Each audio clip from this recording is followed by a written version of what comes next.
A Segunda Guerra Mundial acabou em 1945, certo? Bom, para um soldado japonês, a guerra continuou por quase mais 30 anos. Essa é a história inacreditável de Hiro Onoda. Ok, vamos entender isso aqui. A pergunta é quase surreal, né? Como é que um soldado treinado ficou em estado de guerra, escondido numa selva, por 29 anos, depois que o país dele se rendeu? É uma história que, sério, desafia a nossa lógica. E essa linha do tempo, ela dá uma dimensão, o tamanho dessa história. A guerra termina em 45. 5 anos depois, um dos homens dele se entrega. Passam-se 27 anos e o último companheiro morre. E só em 1974 o Onoda finalmente abaixa as armas. São quase 30 anos. Para a gente entender como isso foi possível, a gente precisa voltar lá para o começo, para a ordem que basicamente definiu a vida inteira do Onoda.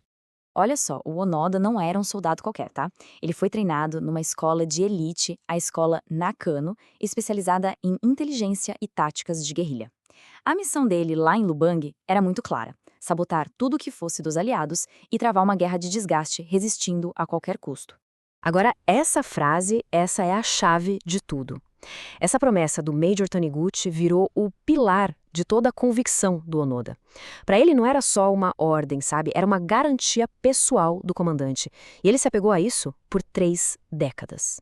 Então, com essa ordem na cabeça, o Onoda e os homens dele entraram na mata, nas montanhas, e começaram o que viria a ser uma das mais longas resistências militares da história. A vida na selva era uma batalha diária, né? O Onoda liderava os outros 3 soldados em táticas de guerrilha.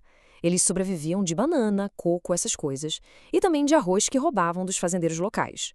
E quando jogavam panfletos de aviões avisando que a guerra tinha acabado, bom, o treinamento de inteligência dele fazia ele pensar que era tudo propaganda do inimigo, cheia de truques para enganá-los. E aqui a gente vê como o tempo foi cruel e como o pequeno grupo dele foi diminuindo. Em 1950, o soldado Akatsu se entregou.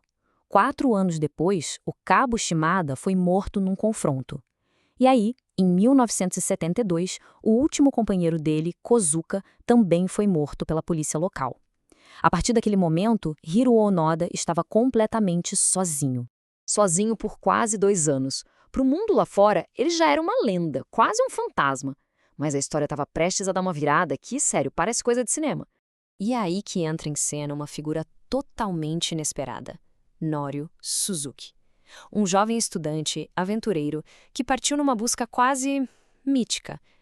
Ele era a última pessoa que se esperaria que conseguisse o que exércitos inteiros não conseguiram por décadas. E essa citação aqui é simplesmente genial, porque mostra o nível que a lenda do Onoda tinha chegado. Para Suzuki, encontrar o Onoda era um desafio na mesma categoria de achar um panda ou o abominável Homem das Neves. E o mais inacreditável, depois de só 4 dias procurando, ele achou. Mas mesmo depois de encontrar o Onoda e até virar amigo dele, o cara se recusou a se render. Ele foi firme, só aceitaria uma ordem direta de seu antigo comandante. Então, o que o Suzuki fez? Voltou para o Japão com fotos para provar que tinha achado ele. O governo japonês correu atrás, encontrou o Major Taniguchi, que já era um senhor, dono de uma livraria, e o levaram até a selva de Lubang para finalmente, cara a cara, dispensar Onoda do serviço. A rendição do Onoda virou notícia no mundo todo. Foi uma loucura. Mas, quando a poeira baixou, uma outra história, muito mais sombria e complicada, começou a vir à tona. Lá no Japão, a recepção foi apoteótica. Ele foi recebido como um verdadeiro herói nacional. Sabe, a personificação do espírito samurai, um cara que sacrificou a juventude pelo dever. Para muita gente, ele era um herói de um tempo que já não existia mais. Só que, nas Filipinas, a visão era o completo oposto. Para os moradores de Lubang, Onoda não tinha nada de herói. Ele e os homens dele eram vistos como ladrões, assassinos, um terror que assombrou a ilha por 30 anos. E aí a gente chega no ponto mais pesado da história, esse número. Durante essa guerra particular, estima-se que o grupo do Onoda matou cerca de 30 civis filipinos, pessoas que, na cabeça dele, eram inimigos, guerrilheiros, mas que para suas famílias eram fazendeiros, pescadores, pais, filhos. Essa frase aqui resume bem o sentimento das pessoas de lá. Para elas não teve honra, não teve dever. O que teve foram décadas de medo e violência. O que o Onoda chamava de guerrilha, na prática eram ataques contra civis que não tinham como se defender. No fim das contas, para manter as boas relações diplomáticas com o Japão, o então presidente das Filipinas, Ferdinand Marcos, deu um perdão total ao Onoda, perdoou todos os crimes que ele cometeu. Com isso, o caso legal se encerrou, mas a discussão moral, essa continua até hoje. Ok, vamos avançar um pouco e ver como foi a vida do Onoda depois que ele voltou.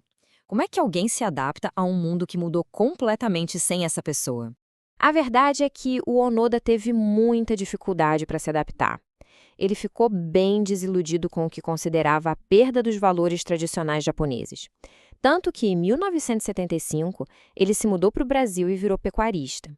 Anos mais tarde, ele até voltou para o Japão para criar um acampamento de sobrevivência para jovens, ensinando o que aprendeu na selva. Essa frase dele talvez seja a mais forte de todas. Naquele momento, quando a ficha finalmente caiu, dá para imaginar um sentimento de futilidade. A guerra pela qual ele dedicou 30 anos da vida simplesmente não existia mais. Foi um sacrifício por uma causa que tinha acabado uma geração antes. E isso nos traz a grande questão, né? A história de Hiro Onoda é sobre o quê? Sobre um dever levado ao extremo, sobre lealdade inabalável?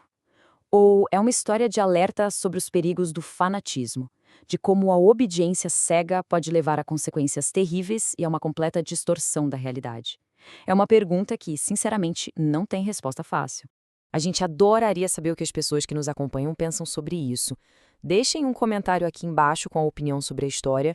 E claro, se tiver algum outro tema complexo assim que queiram ver por aqui, é só falar. E para não perder nenhuma outra análise como essa, não se esqueçam de se inscrever no canal. A gente se vê na próxima!